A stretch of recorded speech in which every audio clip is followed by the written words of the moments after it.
Former National Security Advisor to President Trump and America First Policy Institute Chairman, Lieutenant General Keith Kellogg, joins me now. He'll, of course, be in the Trump administration in short order. General Kellogg, this preemptive strike against Iran, apparently many sources say Biden did not greenlight it. They don't expect to attack Iranian nuclear sites. But nevertheless, I mean, the fact that it was even discussed, maybe wait for the professionals to come in, professionals like you, General Kellogg?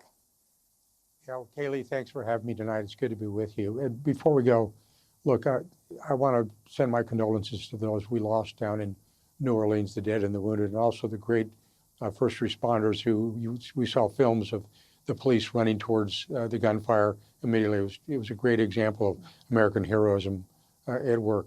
Look, these are just words. Nothing's going to happen with Iran. They're not going to do anything. This administration won't do anything in the near term. You know, words as much as weapons do shape history.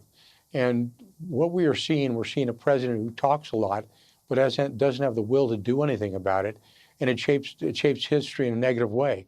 Remember, he's the same individual who said when the Russians were getting ready to invade egregiously into Ukraine, said, well, maybe a minor incursion will be okay. Well, Putin's definition of a minor incursion is significantly different than mine. But this is also, when you think back on what is going to happen on the 20th of January, we're going to get somebody back who's resetting American dominance in the world for the American people. And it's going to be important. You know, I remember, Kayleigh, when the last State of the Union in February of 2020, when the president stood in the well of the House and he made the comment, if you attack an American, your life is forfeit. And 8 months later, we had an American named Philip Watson, who was a farmer in Niger, was kidnapped by bandits, not by terrorists. And we sent SEAL Team 6 all the way across the Atlantic into Niger to get Philip Watson back. We did. We killed all 7 bandits. That's when words really do matter. That's when a president's words really matter. And you're going to see that with this reset, and I will call it an American reset, that you're going to see on the 20th of January. And then when it comes to the Middle East, people should understand, whether you like it or not, you're both going to fear and respect the United States of America. And it's just not going to be in the Middle East. It's going to be globally as well. So the sooner this administration packs its bags, walks out the door on the 20th, I think it's going to be a lot better for America. No doubt. And you mentioned the words matter. Our adversaries heard the words of President Trump. Actions matter, too. And I mean, this was, as I pointed out, one of the deadliest Islamic terrorist attacks inspired by ISIS on our soil. And what did Biden do today? He gave that medal to Liz Cheney. Our own Britt Hume said this is repulsive. That investigation, speaking of the J6 committee, was done by a committee, all of whose members were chosen by Nancy Pelosi, was produced like a TV show.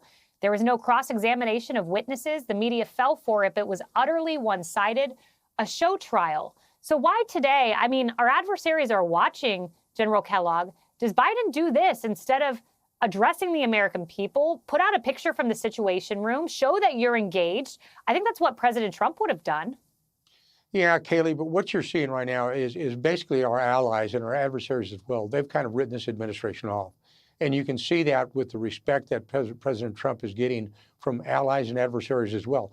Look, when he went to Notre Dame in Paris when they reopened it, look what the reception that he got. It was an incredible reception. The world's leaders said, okay, this is the new American president. Now, he can't take over the presidency until the 20th of January, but people are already understanding and respecting who he's going to be when January comes.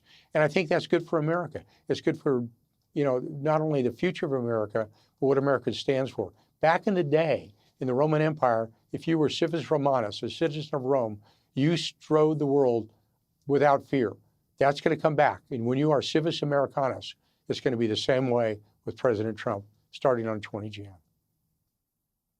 Well, we cannot wait for the professionals to come in. Professionals like you, General Kellogg, alongside President Trump, a commander-in-chief that means business. Thank you.